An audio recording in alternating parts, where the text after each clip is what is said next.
Alors ce sera, pour des raisons de temps et aussi de désorganisation de ma part, ce ne sera pas aussi précis que tous les travaux qui ont été faits jusque-là. Mais si je voulais donner en 3 lignes le contenu des quelques pages que je vais essayer de vous lire, je vous citerai Charles Péguy, je l'ai mis en exergue de mon travail, dans le porche du mystère de la deuxième vertu, où il dit car le spirituel est lui-même charnel, et l'arbre de la grâce est raciné profond, et plonge dans le sol et cherche jusqu'au fond. Voilà, je n'explique pas cet exergue, puisque ce que je vais essayer de vous dire, je devrais le commenter. Et comme en guise d'introduction, je voudrais faire 2 citations. Une du 2e livre des rois, peut-être que certains ici comprendront, mais sinon j'expliciterai. Donc, quand le livre de la loi est retrouvé, le grand prêtre Helsias dit au secrétaire Shaphan: j'ai trouvé le livre de la loi dans la maison du Seigneur. Et Helsias donna le livre à Shaphan. Celui-ci le lut. Alors Shaphan, le secrétaire, annonça au roi: le prêtre Helsias m'a donné un livre. Et Shaphan fit au roi la lecture de ce livre. Voilà, parce que finalement, la redécouverte des écrits de frère Dominique, c'est un peu passé comme ça, entre un frère qui le conseille à un autre, qui le conseille encore à un autre. Et voilà, et puis l'autre point de comparaison possible, c'est qu'il y a, selon moi, beaucoup de vie possible dans ces écrits, comme le livre de la loi a été l'occasion d'une nouvelle vie pour le peuple. Voilà, là s'arrête ma comparaison, je ne compare pas au roi Josias, et je fais la différence entre le livre de la loi et les articles de théologie. Mais cela dit, j'ai eu le même tressaillement peut-être en lisant ces articles de bout en bout et en y trouvant une vie au moins possible. Et puis la deuxième citation est tirée de La Quête du Graal, du roman donc, dont je vous parlerai tout à l'heure, du tout début. À la veille de la Pentecôte, vers l'heure de nonne, les compagnons de la table ronde qui venaient d'arriver à Camelot se mettaient à table après avoir assisté à l'office, quand une très belle demoiselle entra à cheval dans la salle. Et on voyait qu'elle était venue à grande allure, car son cheval était encore tout couvert de sueur. Elle mit pied à terre, s'en vient à Lancelot et lui dit: Lancelot, de la part du roi Pélès, je vous prie de me suivre jusqu'à la forêt. Et quel besoin avez-vous de moi, lui répond Lancelot. Vous le verrez bien, reprend-elle. Et Lancelot répond: de par Dieu, je vous suivrai de bon cœur. Voilà, la suite de mon intervention vous montrera, j'espère, que le recours à la quête du Graal, mais qu'on a entendu ce matin, j'en étais heureux, ce n'est pas le fait d'une sensibilité individuelle et donc facultative, et c'est se situe même à l'opposé de toute sensiblerie. Qu'il suffise, pour expliquer juste rapidement pourquoi de cette citation, de noter que, et ça dépend de nous, la rencontre de la figure et des écrits du frère Dominique pourrait nous engager bien plus loin que nous pourrions le penser de prime abord. Notre journée pourrait en rester là, comme Lancelot aurait pu décider de ne pas quitter le château du roi Arthur, mais il est aussi possible d'écouter la voix de la demoiselle dont frère Dominique s'est fait à sa manière le héros, et donc de s'engager dans l'épaisse forêt de l'aventure. C'est ce que ma deuxième partie essaiera d'imaginer.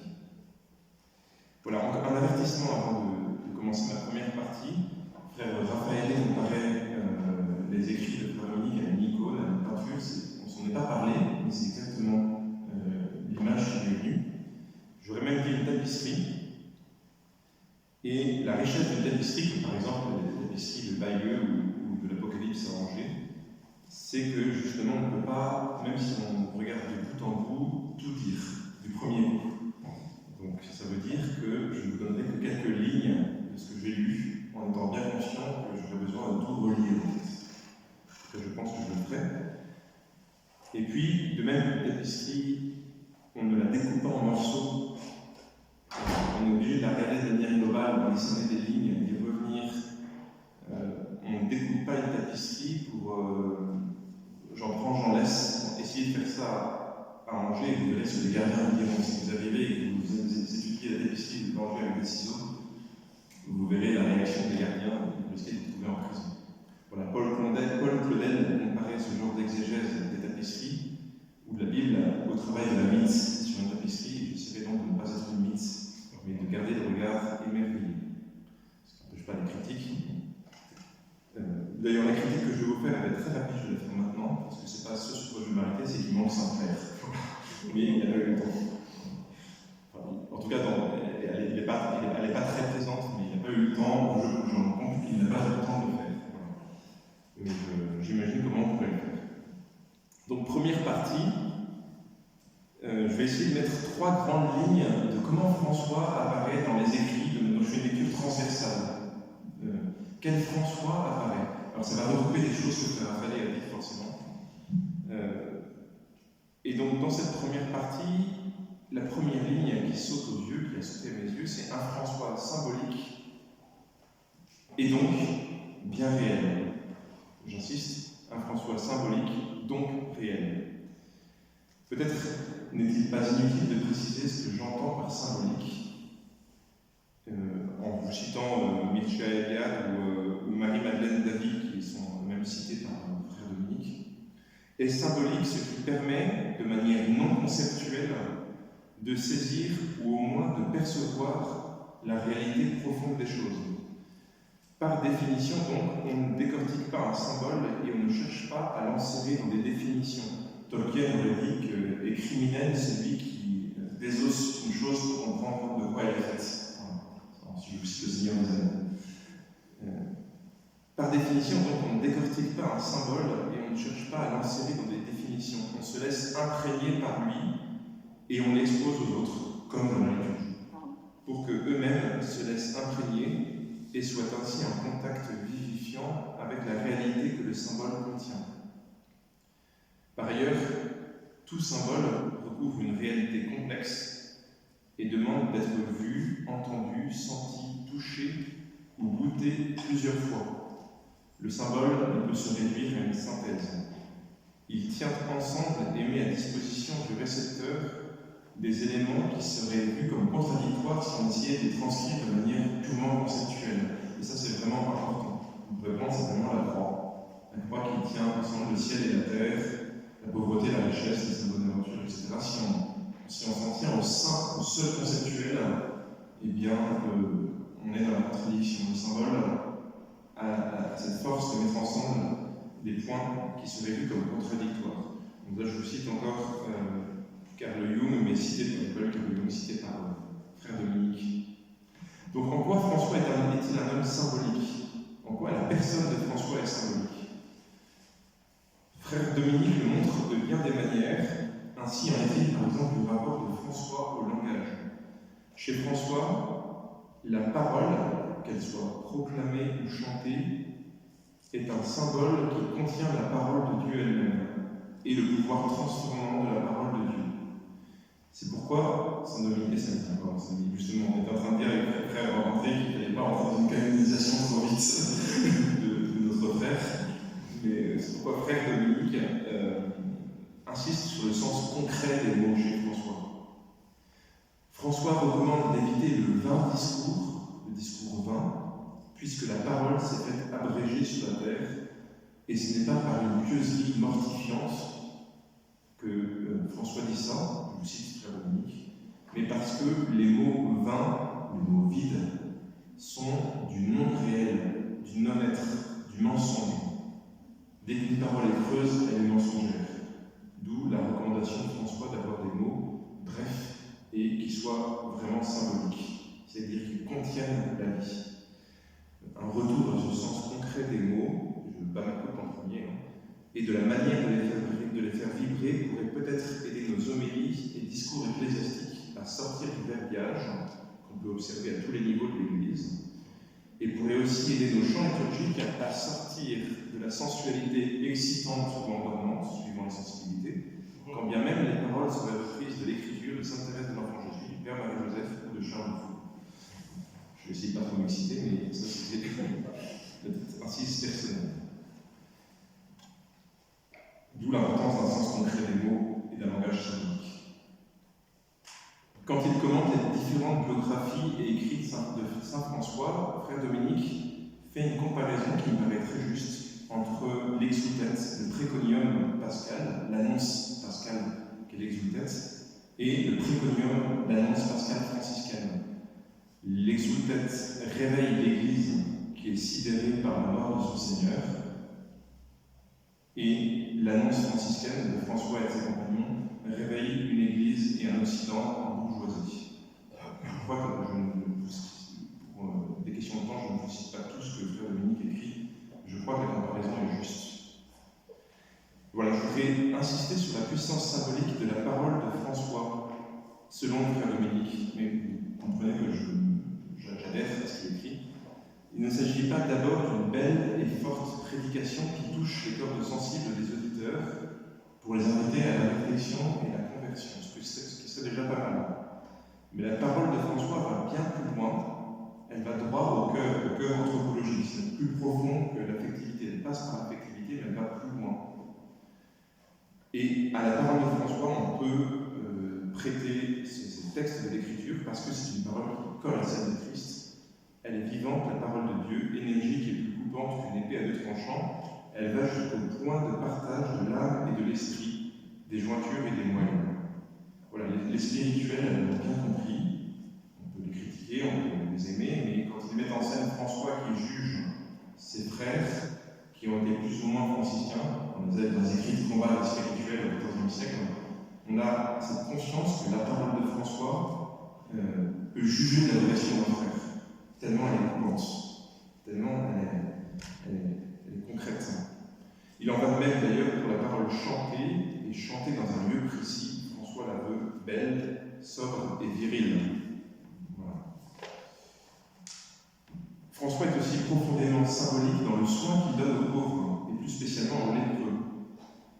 Ce n'est pas chez François, je paraphrase un comment de Frère Dominique, ce n'est pas chez François d'abord l'expression d'un apitoiement humain, même si c'est présent dans sa démarche, mais faire miséricorde chez François, c'est le prolongement de l'œuvre rédemptrice et surtout réunificatrice de Dieu dans un monde qui est morcelé par la lèvre du péché.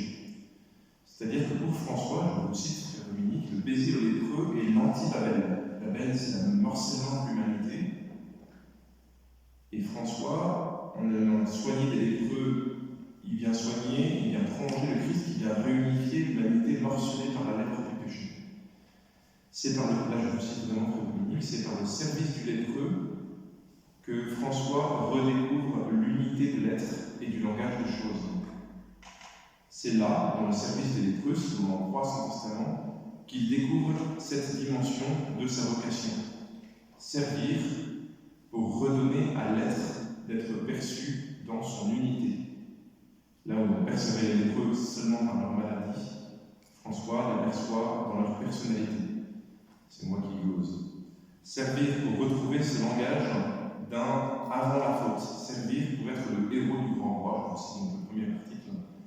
Cette découverte, comme toute découverte de plénitude, fait que ce qui lui parut amer, et ce qui paraissait amer à François, c'était la division, en fait, qui s'opérait dans cette maladie, s'est changé pour lui en douceur d'esprit et de corps. Voilà, c'est ce même mouvement de service, de réunification de l'humanité qui pousse François à choisir le nom de frère pour l'ordre naissant. Et je précise, à choisir à la suite de tant d'autres, puisque si on se reporte aux mémoires de maîtrise de notre frère Pio Murat, on s'apercevra que, avant lui, Saint Basile et d'autres fraternités ont choisi le nom de frère. Frère mineur, plus spécifiquement franciscain. Je passe en symbolique. François l'est encore par ses constructions, mais là je ne dis rien parce que le frère Raphaël l'a suffisamment explicité. On a bien expliqué cette dimension de purification de la création par les constructions. Ce qui est intéressant là-dedans, c'est de se rappeler que François ne se trompe pas. Vous savez, on a tendance à dire, ah oui, il comprend d'abord qu'il faut réparer l'église de Pierre, et après, enfin, ça passe au spirituel. Enfin, il doit comprendre que c'est l'église qui doit réparer de manière spirituelle. L'avantage du travail de Frère Dominique, c'est de montrer qu'il n'y a pas d'opposition entre le charnel et le spirituel, et au contraire, c'est un même mouvement. On confère ce que je vous ai cité de Charles Péguy. Le spirituel est charnel. Donc, d'où l'hypothèse effectivement critiquable qu'il fait, de savoir s'il a continué à construire. Je ne suis pas assez fort sur mes sources pour le contredire, mais en tout cas, ça me paraît très plausible. Je vous cite juste la fin d'une longue citation de Frère Dominique, qui vous dira aussi un petit peu, qui reprendra une partie de sa personnalité Par la construction de ces chapelles, François ordonnait l'espace à l'expression du simple verbe de louange. Il permettait que l'espace soit un espace d'expression du verbe avec un grand V, du Christ et de sa réponse à nous. Et il continue, d'un gloria ambrosien de la mélodie grégorienne à la pureté du visage d'Isaïe de l'iconographie russe, de l'austère plénitude du Christ apocalyptique du tympan de Moissac à l'austère plénitude des canciones sacrées de Schütz, c'est toujours cette immobile transparence, cette plénitude d'un espace de l'au-delà, dont l'éternité du timbre est le service de Dieu dans la liturgie de l'être. Alors, ça donnera aussi un aspect du langage touffu, beau et touffu de Frère Dominique, parce qu'il essaie de mettre vraiment beaucoup de choses dans une même phrase, parce qu'il ne veut pas couper, il n'est pas, visiblement je ne le connais pas, il fait des liens. Mais il perçoit dans toutes les grandes traditions orientales et occidentales, musicales et architecturales, ce même désir profond, dont je reparlerai tout à l'heure, d'une liturgie de l'être. Et ça, c'est fondamental pour nous aujourd'hui, me semble-t-il, mais j'y reviendrai tout à l'heure. C'est un des apports fondamentaux de Frère Dominique de mettre en lumière combien François est un homme symbolique, non pas parce qu'il manie les symboles, comme un troubadour de seconde zone, mais parce que lui-même est transformé par Dieu à travers les symboles naturels. Alors lui-même est transformé par Dieu à travers les symboles naturels, artistiques, sacramentels, et comme il est complètement transformé, il devient lui-même un vivant symbole, c'est-à-dire un lieu d'union, un lieu d'unité. Il s'offre à son époque et à toute époque comme un vivant symbole du Christ, plénitude des aspirations de l'homme, le Christ, pas François. François est un parfait serviteur de Dieu parce qu'il ne cesse de plus être et de mieux être, attirant autour de lui tous ceux et celles qui ont soif d'une vie en plénitude. Je crois que c'est vraiment la force du témoignage de François que Frère Dominique fait briller, c'est qu'il est lui-même devenu symbole en fait. D'où je suis de ceux qui pensent que ce n'est pas une exagération d'imaginer des milliers de personnes à la suite de François très vite et qu'il s'est fait connaître il y a un moment, qu'on n'a pas vu dans l'Église d'Occident depuis, je pense. Ou alors malheureusement on l'a vu chez les faux prophètes. Voilà, toute allusion. J'en étais bref, voilà, je continue. François, vrai moine et vrai chevalier, c'est le deuxième aspect de la figure de François que Frère Dominique fait briller. Et pour ma part, j'assume la dimension monastique de François. Voilà. Mais c'est bien, comme ça fait partie des discussions qu'on peut avoir entre frères. Je voudrais faire une double remarque transversale avant de commencer là-dessus. Donc, vous l'avez entendu, Frère Raphaël et d'autres ont mis en exergue l'immense culture de Frère Dominique. L'immense culture de Frère Dominique qui a un côté assez étonnant. Cette culture ne sert chez lui, me semble-t-il, en tout cas dans le contexte des articles que j'ai lus, qu'à une seule chose, chercher le Christ et chercher à mieux comprendre son serviteur François. Effectivement, on sent quelqu'un qui cherche la face du Christ. C'est ce qui est assez touchant, en tout cas ce qui m'a touché dans ces articles-là. Dans ce contexte, pour ma part, je trouve que le sens de l'histoire, qui replace François en continuité avec la grande tradition patristique et médiévale, surtout cistercienne, est difficilement attaquable. Voilà. Je n'ai pas cherché mon temps à le prendre en faute, mais de ce que je connais, il est difficilement attaquable. Alors avec des critiques tout à fait possibles dans les détails. C'est aussi cette érudition qui permet à Frère Dominique de faire une lecture, Frère Raphaël y a fait allusion plusieurs fois, à partir des historiens des religions, notamment Mircea Eliade et Carl Jung, qui est psychanalyste pour le coup. Mais ce qui m'intéresse, c'est la lecture de Mircea Eliade, qui est un anthropologue, historien des religions. Les plus jeunes n'ont peut-être pas entendu parler, mais c'est un conte et c'est un homme profondément orthodoxe dans tous les sens du terme. Croyant, qui a fait des disciples de l'Église orthodoxe romaine aujourd'hui, a eu un de ses grands théologiens il y a 2 ans, qui était un disciple et ami de Mircea, Père Dumitru Staniloae aussi, qui est mort dans les années 90, qui sera béatifié bientôt, enfin canonisé bientôt par l'Église romaine, et est un disciple et ami, enfin plutôt ami de Mircea. Et je vous dis ça parce qu'il y a, à travers la lecture de Michel, quelque chose de l'Église d'Orient qui passe, et pas que, qui passe chez Frère Dominique. J'y reviendrai. Mais ce sens des aspirations profondes de l'homme archaïque que Mircea Eliade a et que Frère Dominique prend à son compte est assez fort dans les articles. Et c'est très intéressant parce qu'en étudiant autant que possible l'homme brut, c'est-à-dire l'homme naturellement religieux, l'homme avant la révélation du Christ, Dominique met en relief ce dont a besoin tout homme parce qu'il est homme en fait. Et ce à quoi répond Christ, et ce pourquoi François touche autant de monde, c'est que François a tellement collé au Christ que du coup, il est vraiment quelqu'un qui touche tout homme, toute femme, dans ses aspirations profondes, dans son désir naturel de voir Dieu. Ça, je reprends le cas de Lubac. Et je la suis. Voilà, alors François, vrai moine. En quoi François est un vrai moine? Je m'appuie ici sur deux articles qui sont intitulés Le solitaire et Monachisme ou monasticisme, dernier article de Frère Dominique, qui permet aussi de comprendre pourquoi Frère Dominique parle de monachisme. Il fait très bien la différence entre les différentes traditions. Alors je vous cite juste pour l'anecdote historique, pour vous donner un petit peu quelque chose du tempérament de Frère Dominique, que j'ai cru percevoir, mais ce qui m'a été confirmé à travers la présentation historique, qui m'a un peu confirmé dans ce que je percevais de lui. Il commence son article Monachisme ou monasticisme par un tout petit exergue en haut de l'article. Il a écrit juste « Nous ne sommes pas des moines ». Et juste en dessous, il a écrit « Anon ». Alors Anon, est-ce que c'est une personne? Eh bien, en fait, c'est un jeu de mots fabriqué par Dominique Gagnon qui désigne celui qui annonce. C'est-à-dire, celui qui annonce, étymologiquement, c'est ou bien l'ânesse qui met par un petit anon.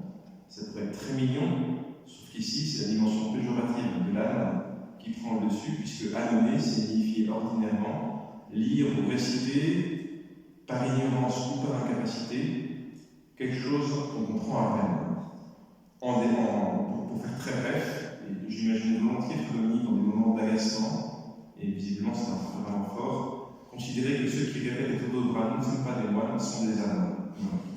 La suite de l'article permet de corroborer cette conclusion. Voilà, donc, s'ensuit un article d'ailleurs qui est fort intéressant et très équilibré, pas toujours facile à lire, où Frère Dominique précise ce qu'est en sa quête tout monachisme, qu'il soit oriental ou occidental, bénédictin ou franciscain, c'est-à-dire même tout simplement humain, cette quête de l'unité de la personne humaine dans le Christ, cette quête du visage du Christ, la liberté intérieure qui caractérise le monachisme, tout monachisme, et spécialement le monachisme des pères, son rapport de liberté et de communion avec la hiérarchie, c'est aussi un aspect des articles de Frère Dominique qui me paraît intéressant.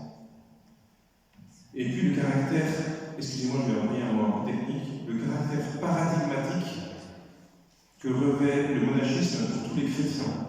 Dans le monde occidental, et surtout la suite du Concile Vatican II, on a l'habitude de considérer que le baptême est paradigmatique pour tout le monde, et c'est tout à fait juste, je l'adhère complètement, mais c'est intéressant de voir qu'en Orient, encore aujourd'hui, la vie monastique, parce qu'elle est plénitude de vie chrétienne, a une valeur exemplaire, non pas pour que les chrétiens vivent comme les moines, mais pour que les chrétiens, à la suite des moines, cherchent l'unité de leur être dans le Christ. Voilà, et c'est, je crois, essentiellement ça que Frère Dominique vise quand il appelle François moine. C'est que dans la quête de François, il voit la quête monastique par excellence de l'unité de la personne humaine et de la communion avec les autres. Ce qui est un enjeu, à mon avis, majeur aujourd'hui.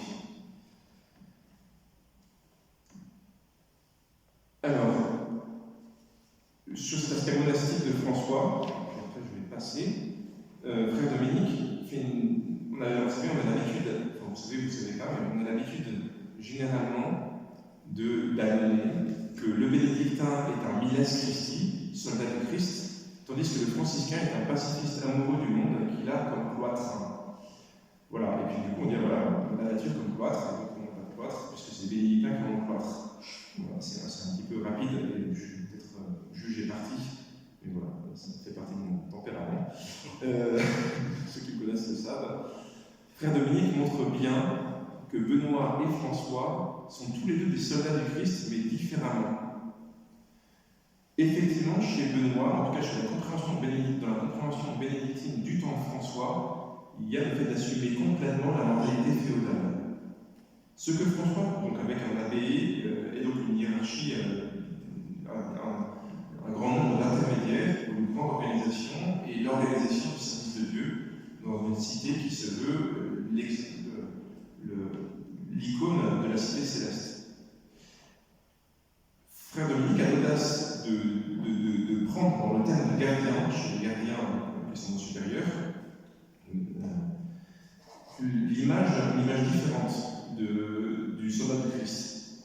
Il dit bien qu'effectivement le terme de gardien est tiré de l'Épître de Saint-Pierre, du psaume, le Seigneur qui est le gardien d'Israël, mais il remarque qu'à l'époque féodale, donc il y a le suzerain, qui serait un peu l'image du Père Abbé à l'époque de François, mais il y a aussi le gardien de la forteresse de l'avant-poste. Cette petite forteresse, habitée par quelques hommes, qui est là pour veiller au grain, aux différentes invasions, en l'occurrence soit des voisins, soit des invasions musulmanes. Et le gardien se doit de refuser tout hommage des gens, parce qu'il n'est que serviteur, il n'est que représentant de son suzerain, qui est le Christ, en l'occurrence pour Frère Dominique.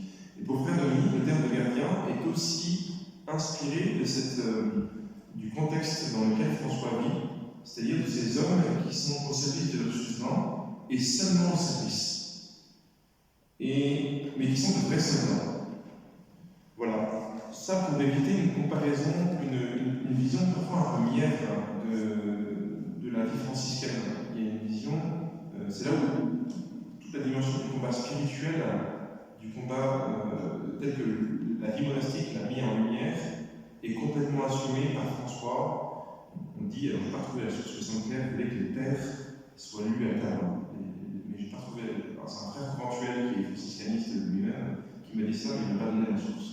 Je peux vous le dire. Voilà, à la lumière de ce que je viens de dire, et de ce que je ne vous ai pas cité aussi, qui sera dans le texte, on pourrait oser, Frère Dominique ne le dit pas, mais j'ose cette comparaison, on disait que Saint Benoît, en organisant la vie monastique à une époque où elle partait dans tous les sens, a été appelé libérateur des moines. Eh bien François, en libérant l'intuition de liberté qui est propre au monastique, une profonde liberté propre aux ermites aussi de l'époque de Saint-Antoine, qui ont même s'insurgé contre les premières règles de Saint-Pacôme, en les trouvant trop rigides, on pourrait aussi parler François libérateur des moines, libérateur de l'intuition monastique. Voilà, je lance ça comme une balle à reprendre ou pas, voilà, pour ne pas durer trop longtemps, parce qu'il y a encore d'autres choses à dire, le reste est dans le texte. Voilà. François est aussi vrai chevalier, on est toujours dans François vrai moine et François vrai chevalier. Mais de quel chevalier s'agit-il? Parmi de nombreuses dimensions, j'en retiens deux. François est vrai chevalier par son mépris du monde, qui est un thème classique de la littérature monastique. Alors, chez Frère Dominique, en fait, la figure du moine et la figure du chevalier se rejoignent. S'il avait eu le temps d'écrire sa thèse, je pense qu'il l'aurait montré. Voilà. C'est facile de faire parler les moines. En tout cas, quand on lit de bout en bout, on voit bien que la figure du moine et du chevalier se compénètrent, et c'est la raison pour laquelle je les ai mis dans la même partie. Donc François se montre un vrai chevalier par son contemptus mundi, par son mépris du monde, qui est un thème classique de la littérature monastique et particulièrement cistercienne. Est-il besoin de le préciser? Ce n'est pas la haine du monde sortie des mains de Dieu, ce n'est pas la haine de la création, encore moins du charnel, mais c'est le mépris de ce qui obnuile tellement le regard qu'il cache la flamme intérieure des choses et des êtres. C'est le mépris de ce qui détourne de Dieu et des autres. C'est le mépris, par exemple, de la publicité, de l'image qui, en fait, de l'image qui en devient opaque. En d'autres termes, alors je cite Frère Dominique, le spirituel n'est pas la destruction du charnel, il est ce lieu où s'inscrit la profonde signification des choses, le lieu où seul le regard purifié pénètre. Mais pour y pénétrer, il faut que ce regard soit purifié, d'où le mépris du monde et les décisions radicales que prend François. Autrement dit, pour avoir le regard, Autrement dit, le regard qui a été touché par le Christ, qui a été initialement illuminé par le Christ, méprise le monde pour déchiffrer le sens du monde. Le regard illuminé par le Christ méprise le monde. Il y a le monde de Saint Jean 17, celui pour lequel Jésus ne prie pas, ce monde qui est opaque, pour déchiffrer le monde bon sorti des mains de Dieu. Là, vous pouvez vous référer à la théologie symbolique de Saint Bonaventure, de Laure Solignac, qui explique ça avec son intelligence et sa clarté, ceux qui la lisent connaissent. Que vient donc ici faire plus précisément la figure du chevalier? Et bien justement, c'est là où la figure du moine et du chevalier se rejoignent, c'est qu'elle implique un combat. On a parfois l'habitude de dire, à cause, je pense, d'une lecture étroite et restreinte des écrits de saint François, que sa conversion aurait peu à peu entraîné l'abandon de ses rêves de gloire et de chevalerie. Il faudrait plutôt dire qu'elle les a purifiés pour lui permettre de les réaliser au plus haut point. Jusqu'à la fin de sa vie, François voit la vie qu'il propose à ses frères comme analogue à la vie chevaleresque. Le combat spirituel se fait justement dans les hermitages monastiques. Je vous cite un logion de saint François, c'est une parole rapportée dans les biographies, qui a de bonnes chances sur les critiques d'être vraiment de saint François lui-même. Donc, dans un contexte de tension dans l'ordre, François répond à un frère à propos de ses frères qui sont en hermitage. Ce sont eux, ses frères, mes chevaliers de la table ronde, qui se cachent dans les déserts et dans les lieux retirés pour s'adonner avec plus de diligence à la prière et à la méditation, pleurant leurs péchés et ceux des autres, eux dont la sainteté est connue de Dieu, parfois ignorée des frères et des gens. On enlève la notion de table ronde, on en a la deuxième.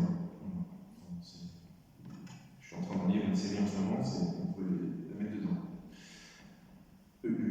Le soldat du Christ, selon saint Paul, est celui qui combat le bon combat pour et avec le Christ. La tradition occidentale a largement prolongé la méditation sur ce symbole, beaucoup plus possible que la tradition orientale, en insistant sur l'ascèse, la sobriété, la loyauté, qui c'est une qualité chevaleresque, mais aussi, et ce n'est pas un détail, sur la fraternité d'âme qui lie le chevalier aux autres chevaliers et sur son itinérance, puisque sa seule patrie, même pour le chevalier séculier, c'est le ciel. Ce n'est pas seulement le moine que la tradition occidentale du XIIe siècle compare au chevalier, mais tout chrétien. Comment ne pas comprendre que François se soit lui aussi situé dans cette tradition en reprenant particulièrement les dimensions d'itinérance et de fraternité d'âme? À propos de ce dernier trait, on remarquera qu'on est ici bien loin c'est un slogan à lumière sur la vie fraternelle. Que de slogan en slogan, on transforme un cœur du charisme qu'il faudrait peut-être élargir parfois. On serait peut-être plus près de la vérité en osant retrouver ce langage d'une fraternité d'âme virile. Alors, je l'ai écrit en pensant mes frères, je suis désolé, on peut l'adapter. En pensant à une fraternité d'âme virile dans un combat spirituel quotidien. Voilà, je ne vous cite pas tout ce que je voulais vous citer, toujours pour essayer de vous donner un aperçu global de ce que j'ai écrit. Mais en fait, avec les citations que je vous donne, on arrive au thème du Graal. C'est la deuxième dimension chevaleresque chez François, celle qui me tient à cœur. Parce que j'en parlais à table tout à l'heure, derrière la quête du Graal, il y a la quête de la vie. Chacun sait combien l'histoire des chevaliers de la table ronde et de leur quête du Saint Graal a profondément marqué le XIIe siècle occidental. Ce corpus de légendes et mythologies chrétiennes et païennes, issu de l'histoire de Bretagne, la grande et la petite, a été profondément remanié et christianisé par les cisterciens du XIIe, pour en faire un vrai traité spirituel, un vrai traité de pèlerinage. Ça se lit très bien. C'est le principe d'un roman. Ce qu'on oublie parfois, c'est que l'idéal franciscain de la quête et d'une vie comme pèlerins et étrangers sur la terre est certes d'abord profondément biblique, mais chez François, il est reçu consciemment et jusqu'à la fin de sa vie à travers le prisme de la quête du Graal, ce que Frère Dominique démontre avec brio. Et de cette brillante démonstration, on retiendra particulièrement comment la parabole du grand roi, racontée, que je vais vous citer pour le coup, racontée par François au pape Innocent III, est à la fois tirée d'une parabole similaire racontée par saint Bernard et analogue au trajet qu'accomplissent les trois héros du Graal, Galad, Port et Lancelot. Non, je ne peux pas vous la citer. Mais bon, si vous savez, c'est la femme, c'est quand Saint François veut justifier son projet de vie évangélique auprès du pape et qui raconte l'histoire d'une femme pauvre et belle qui a été séduite par un roi et qui se réfugie au désert. Et à un moment donné, elle dit à ses fils, eh bien écoutez, traversez le désert et allez vous faire reconnaître par le grand roi. Et le grand roi se reconnaît en eux et les prend à sa table. Et en fait, de manière très condensée, il y a la femme pauvre mais belle, en l'occurrence c'est François, mais ça peut être aussi l'Église, c'est ce que Dominique montre dans plusieurs articles. Les chevaliers, ceux qui partent à travers le désert et qui doivent avoir à lutter dans le désert pour arriver jusqu'à la table du grand roi, ce sont les frères. Et le grand roi, c'est le Seigneur, dont les frères sont l'image, comme tout être humain, qui se reconnaît en eux et qui les prend à sa table, but de la quête, vie éternelle. Glosant sur cette parabole, Frère Dominique, avec beaucoup de poésie, conclut sa série d'articles avec une parabole mettant en scène François et ses compagnons, vus comme les vrais chevaliers du Graal. Alors ça, je vous l'ai dit. C'était des chevaliers, parce que Saint François, normalement, on retrouve les sources, mais comme ça, je suis sûr que vous avez entendu au moins ce passage de Frère Dominique. C'était des chevaliers, fils d'un grand roi et d'une femme du désert. Ils étaient partis rejoindre leur domaine au royaume de leur père. De pourpre vêtus, ils chevauchaient à travers une terre désertée, courageux et fiers, parce que sûrs de leur héritage. Comme cette lumière de l'étoile qui avait guidé les rois mages vers l'enfant de la crèche, la coupe du salut, puisque le Graal c'est une coupe, la coupe du salut leur montrait le chemin, les inondant de vie et de lumière. Ainsi, nourris du repas des dieux, ils portaient sur leur visage les traits de la gloire royale, lumineux, enflammés et hiératiques. S'ils étaient harcelés par quelque ennemi, leur fougue combative ressemblait à la colère divine. Ils brandissaient l'épée de feu, et sans jamais reculer, ils pourfondaient ces orgueilleux au service de Satan, puis ils les repoussaient dans les ténèbres. Le froid et l'oubli, ce prince de la mort, qui, jaloux de leur couronne, tentait de leur barrer la route de la vie. Forts comme la vérité, l'amour et l'éternité, ils gardaient le chemin du pèlerinage vers l'immortalité, libre et souverain, déjà maître de l'univers, en attendant de siéger à la table royale où le Père les attendait. Pour qui aura lu la quête du Graal, c'est vraiment une paraphrase et cette parabole et la quête du Graal, c'est là où on voit aussi quelque chose de génial chez Frère Dominique qui réussit à tout mettre ensemble en fait. Voilà. Il y a des traits de très grande poésie dans cet article. Et là on touche à la troisième partie de la première partie, qui est en fait cette quête de la vie. Pourquoi François s'est mis en route? Pourquoi François a autant touché et touche encore en fait? Eh bien parce que c'est de cela qu'il s'agit dans le monachisme et la chevalerie de François. C'est une quête d'une vie en abondance, d'une recherche persévérante et passionnée de la vie. C'est cela qui motive la mise en route, c'est cela qui justifie qu'on accepte de prendre autant de coups et éventuellement de mourir en chemin, car mieux vaut mourir en chemin que dans un fauteuil du château de Camelot. Voilà. Pourquoi François s'est-il mis en route? Pourquoi autant de compagnons se sont-ils adjoints à lui? En un temps record, on n'a jamais vu ça avant et après. Parce qu'il avait même les dominicains à l'époque ont été aussi nombreux, aussi rapidement. Alors, je n'ai plus les statistiques en tête, mais c'est des vagues souvenirs de cours de master. Parce qu'ils avaient été touchés par les promesses de la vie comme une vision fugace du Graal et qu'ils avaient soif de vivre de cette vie en abondance.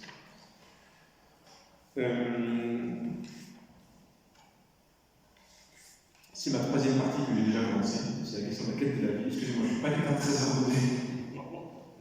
Donc il faudrait que je remette ça en forme si on veut avoir un texte, parce que voilà. J'ai terminé ça vendredi soir.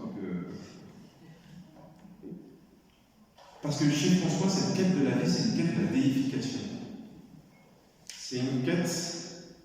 Écoutez, je peux vous citer Vladimir Lossky. Vladimir Lossky, qui est un théologien orthodoxe russe, mort en 1954, élève et disciple de Gilson, ami du cardinal Lubac, quelqu'un qui a ferraillé et aimé, qui a ferraillé avec l'Église catholique qu'il a connu de son époque et qu'il a aimé aussi. Et il voit dans la quête du Graal, c'est intéressant, une quête de l'orthodoxie. Il dit, pour moi, orthodoxe russe, la quête du Graal, c'est l'expression, à l'époque où l'Occident commence à tomber ou va bientôt tomber dans la scolastique décadence, une quête de l'orthodoxie, non pas l'orthodoxie au sens d'appartenir à l'Église orthodoxe, mais une quête de la vie en abondance. Et parce qu'en fait, dans tout le roman de la quête du Graal, excusez-moi, je vous ai lu une page avant l'autre. Je suis désolé, je n'ai pas pu noter les pages. Je suis vraiment désolé. Mais courage et patience. Voilà, c'est le rencontre à l'instant. En fait, derrière la quête du Graal se lisait le désir, la quête occidentale d'une vie où tout l'homme est transformé, corps, âme et esprit. La place de l'affectivité, la place du corps et la place du cœur, la quête du Graal est très grande. On voit des chevaliers qui passent le temps à pleurer, juste après à se battre contre le démon, puis ensuite à communier, puis ensuite à apprendre un ami qu'en fait il faut quand même qu'ils s'y mettent eux-mêmes avec leur volonté. Et ça, donc il y a tout un traité de la liberté, de la grâce, de la volonté, de la place des sacrements. Ça s'enchaîne tout le temps en fait. Ça se lit en fait de manière. En plus, c'est des petits chapitres. On passe des alentours de Lancelot à Galade, puis on revient à Lancelot. Donc il y a un dynamisme en fait dans ce roman qui fait qu'on se sent plus dans soi-même, dans la quête. Et qui est une quête, pour les trois chevaliers, d'une vie en plénitude. Ils le disent à plusieurs moments. Ce qu'ils veulent, c'est la vie en fait. Et cette vie, c'est la déification, qui est le fait de vouloir voir les spirituelles choses, les merveilles que le cœur mortel ne pouvait imaginer, ni langue d'homme, rien prononcer, c'est en fait voir Dieu. Et voir Dieu, c'est être uni à lui. C'est pas un voir purement intellectuel. En ce sens, Frère Dominique se montre vraiment passionnant dans son approche de François. Parce que, en fait, s'il cite abondamment les théologiens du XIIe siècle, ainsi que Saint Bonaventure, du XIIIe siècle, en revanche, au niveau des théologiens contemporains, il ne cite que des orthodoxes, quasiment. Paul Evdokimov, Vladimir Lossky, un petit peu Danielou et Lubac, mais sur des considérations annexes. C'est clair que les néotomistes de son temps, ou n'ont aucunement sa faveur, comme Gary Bladvan, Journet, Maritain, des gens qui sont respectables, ne trouvent pas sa faveur, ils la comprennent très bien, mais pas plus les théologiens tels que Ranner ou Jean-Baptiste Metz, qui sont un peu postérieurs. On sent qu'en fait, on a l'impression, c'est une impression personnelle, et à vérifier par ceux qui lirait Frère Dominique, qu'on passe du XIIIe au XXe, mais au XXe, on trouve des théologiens des Écoles de Paris, donc des orthodoxes russes immigrés en France, qui vont réaffirmer à l'époque du scolastique un peu décadente française, dans les années 50, romaine aussi d'ailleurs, que l'homme est fait pour Dieu, que l'homme est fait pour voir Dieu, que l'homme est fait pour devenir Dieu par grâce. J'insiste un peu parce que cette quête de la vie chez François, et donc au milieu, il y a François. Voilà, il y a les théologiens chrétiennes, Saint Bonaventure, et puis il y a François qui a vécu ça, et puis après, pour expliciter ce que dit François, il se sert de Saint-Séraphin de Sarov, ou de Vladimir Lossky, ou de Paul Evdokimov. Comme s'il n'y avait qu'eux, à l'époque où il écrit, qui sont capables d'expliciter ce qu'a vécu Saint François dans sa transformation. Je ne serais pas loin de penser la même chose, voilà. Mais c'est tout personnel. Mais derrière, il y a vraiment, il met en valeur comment chez François, et c'est pour ça que c'est un vrai chevalier du Graal, il y a cette quête incessante d'une grande métamorphose de tout son être. Et ça me semble un enjeu fondamental aujourd'hui. Ceux qui ont parlé de Frère Dominique, qui l'ont connu, ont bien mis en lumière combien il a été un antidote pour ceux qui. Enfin, à une époque où l'intelligence était vraiment attaquée dans les années 60-70. Il me semble que ma génération est encore plus à celle du dessous. C'est le niveau du corps et de l'affectivité, mais peut-être encore plus du corps qui est vraiment attaqué, qui a besoin de recevoir des antidotes spirituels. Et on le trouverait tout autant chez Saint François et chez Saint Bonaventure. Voilà, je suis vraiment désolé parce que là je vous ai vu deux choses, deux sens différents, mais pourtant c'était la partie que je connais le plus. Voilà. Mais si on retient que son agisme et ses chevaleries de Saint François se traduit par une quête incessante, et donc la mise en place de moyens concrets d'une transformation de toute la personne, on aura retenu un aspect essentiel que François présenté par Frère Dominique. Alors, si vous n'êtes pas encore mort, 5-10 minutes. Je passe à ma deuxième et dernière partie. Ça va? J'en suis à 39 minutes depuis tout à l'heure. Je fais moins de Frère Raphaël et moi. Puisque tu as 45 minutes, il reste 6 minutes. Bon, écoutez, en fait, c'est pas très grave. Ma deuxième partie reprenait François en quête de vie, François vrai moine et vrai chevalier, et François comme symbolique, en faisant des propositions concrètes pour aujourd'hui. Alors, je vous avoue que j'avais en tête qu'il n'y aurait que les frères et quelques sœurs, donc c'est très capuchino-centré. Donc, je suis désolé, mais je vais quand même les faire. Voilà. Voilà, vous imaginez, moi je parle, je pense que ces trois dimensions sont, en tout cas, moi je les vois comme une urgence. Dans la recherche de la vie, j'imagine des hommes qui, en fraternité, auraient comme but primordial et explicite la recherche de cette grande métamorphose.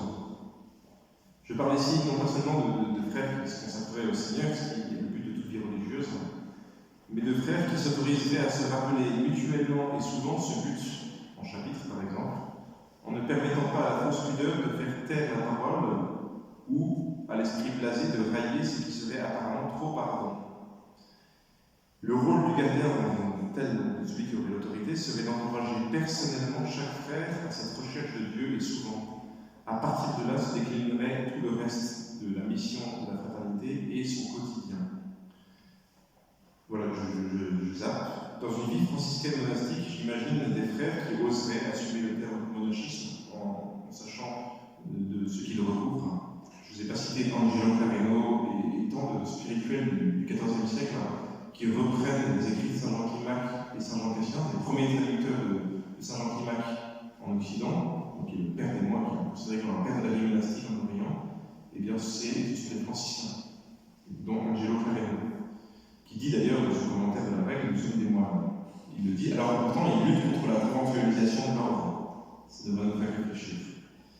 Il s'agit, dans la ligne des articles de Frère Dominique, qui sont peu épuisés, d'oser reprendre dans une vie franciscaine monastique les moyens qui sont en fait les moyens non seulement de toute vie consacrée, mais de toute vie religieuse naturelle. C'est-à-dire qu'on observe aussi dans le bouddhisme, dans l'islam, quand on cherche Dieu, on se met en retrait, on met en place un silence communautaire, on prie la nuit quand on peut, quand le physique le permet, on apprend à jeûner, on apprend à faire passer des choses par le corps. Voilà, je suis plus précis dans ce que je vous dis, mais voilà, ça se concerne plus les frères, c'est plus la cuisine interne que je fasse. Mais j'imagine aussi une fraternité qui permettrait une vraie recherche intellectuelle, où on lirait ensemble Jean Climac, Jean Cassien, Saint Bonaventure, à la manière de nos premiers frères, très puissants, où cette part d'étude en vue de la vie, et pas déconnectée de la vie, serait d'autant plus fondamentale qu'elle nourrirait le deuxième pôle de la vie, qui serait le pôle de la présence au monde. Je suis frappé dans le pôle de la présence au monde par l'exemple de nos trois premiers frères ouvriers, Frère Césaire et deux autres, qui, je pense peut-être pour un peu ce qu'on a raconté, avaient rejoint un tas de prières continuelles. Comment ne pas penser qu'ils ont pu, au milieu du brouhaha des premiers baraquements du petit Nanterre, vivre un tas de prières continuelles. C'est des amis Monseigneur Blum, l'évêque orthodoxe, grand diffuseur de la prière de Jésus. C'est intéressant. Comment ne pas penser qu'ils ont pu rejoindre ça grâce à l'Esprit Saint d'abord, mais aussi à travers le meilleur des usages monastiques qu'ils avaient reçus dans leur formation. Troisième point, une vie symbolique. Eh bien, c'est une vie où nous apprendrions, je dis nous forcément, à travers tout ce que nous ferions, à la dimension symbolique de notre existence. J'essaie de tout résumer, mais je reprenais la parole, je reprenais le travail manuel, je reprenais la question du chant aussi, pour que la parole que l'on pose vienne pas simplement de notre bouche ou de notre tête, comme ça arrive trop souvent dans notre génération, mais du plus profond de notre cœur. Comme le service des pauvres ne viendrait pas d'une simple émotion, mais de cette conscience de réunification de l'humanité, etc. Voilà. Je peux lire ma conclusion ? C'est une minute. Une minute. Bon, alors forcément, la conclusion, le problème, Voilà. Si vous avez entendu tout ce que j'avais lu, vous pourriez trouver que ce que je propose est un brin idéaliste par rapport à l'état, non seulement de l'Église, mais de tous nos ordres franciscains. Et que ressemblerait un peu au coassement de la grenouille qui veut se faire à l'égal du bœuf. Voilà, je répondrai en donnant trois exemples de personnes contemporaines. Je fais exprès de ne pas prendre les premiers capucins. C'est dit du père Placide Désailles, du père Lev Gillet et du père François Esperet. Trois prêtres orthodoxes, deux sont morts, 82 et 2010. L'un est toujours vivant, il est père de famille nombreuse, 40 ans. Les trois sont passés de l'église catholique romaine à l'église orthodoxe. Leurs trajets sont très personnels, mais avec des points communs intéressants. À la base de chacun, il y a une quête d'une vie plénière en Christ, qu'ils expérimentent à un moment donné comme barrés, à tort ou à raison, dans leur propre église, que ce soit par l'institution ou par un état de fait. Pour chacune de ces trois personnes, fort différentes par ailleurs, et aux conceptions ecclésiologiques très différentes, il y a le point de départ commun d'une recherche de la vie en Christ, d'un déroulement et plus ou moins paisible de leur quête, et d'une décision de changer de juridiction quand ils trouvent cette quête barrée. On me répondra que saint François, lui, a su poursuivre cette quête au cœur de l'Église. Et c'est ce qui rend François éclair aussi d'ailleurs. Ce qui rend François éclair d'autant plus passionnant. Et je pense qu'il nous invite à une suite du Christ et à la manière de François Éclair, si on veut vraiment prendre cette quête de la déification d'une vie totalement transformée jusqu'au bout. Ça nous inviterait, je pense, de manière urgente à suivre François plus charnellement. Voilà, j'aurais jamais osé dire ces choses si on n'avait pas demandé de commander ce que je m'avance. Je me dis ces choses, il y a encore d'autres que j'ai écrites, mais pas dites. Si on n'avait pas simplement demandé de faire ces choses que je pense depuis longtemps, mais puisqu'on me donne le plaisir de les dire, je les dis. Voilà.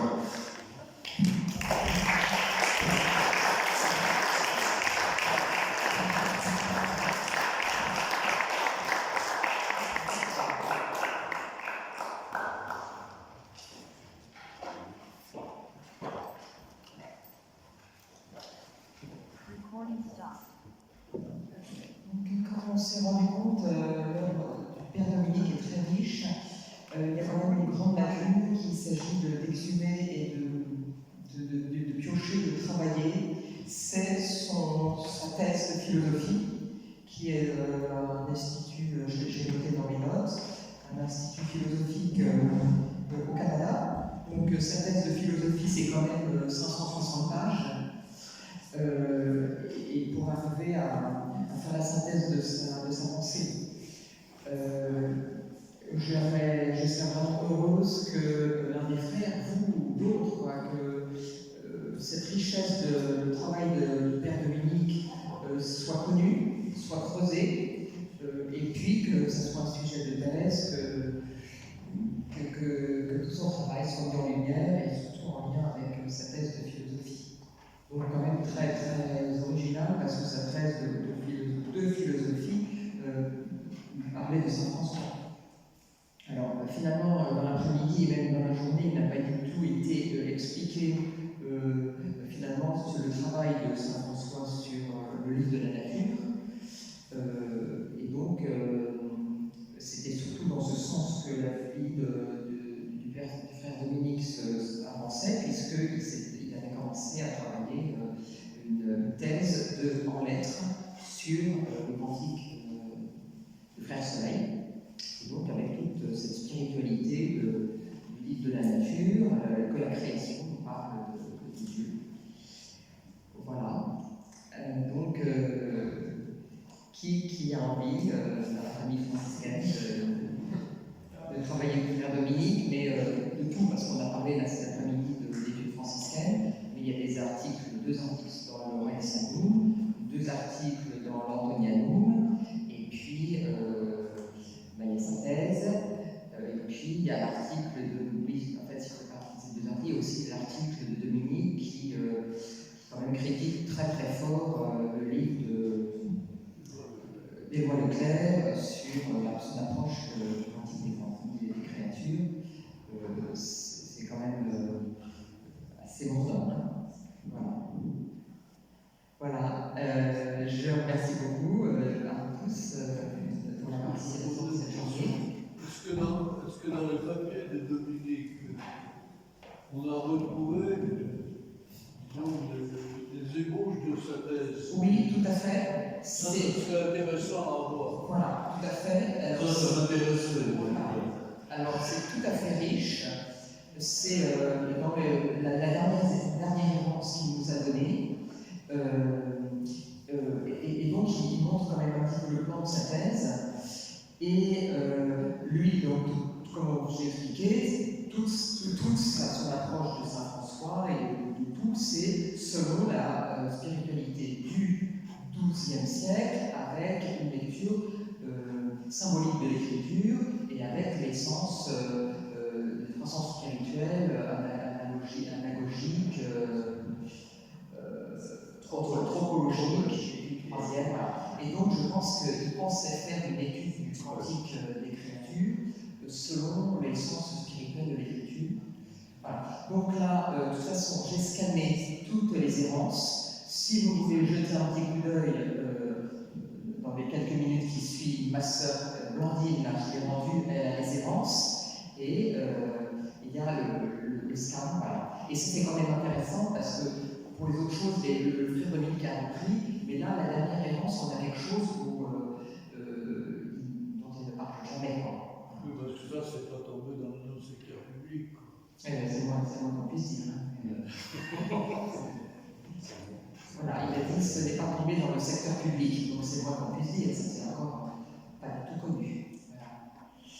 Frère Patrick, je vous laisse le dernier mot.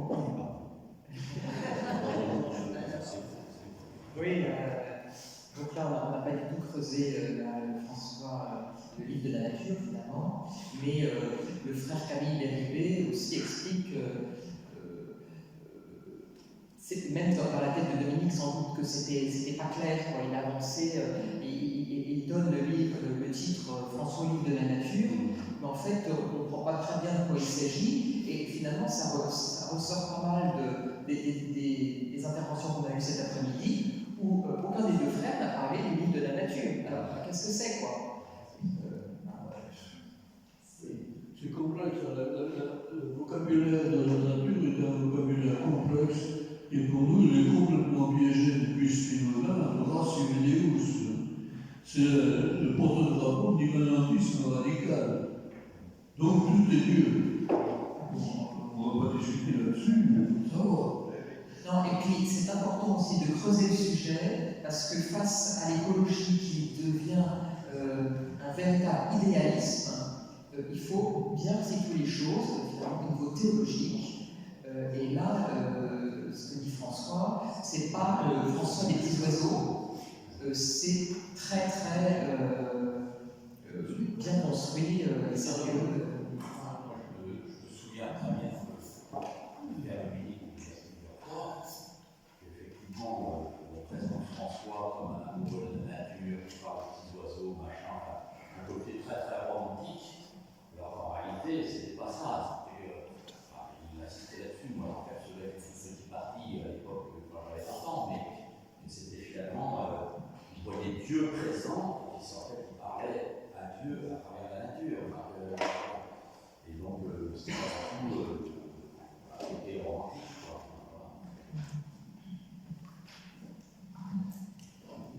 Un grand merci à tout le monde. Alors, un message de Pierre Marguerite, touché par l'intervention du frère Marc Geoffroy. Moi qui suis canal, en passant longtemps à dire aux jeunes chercheurs que les frères ne sont pas des mains.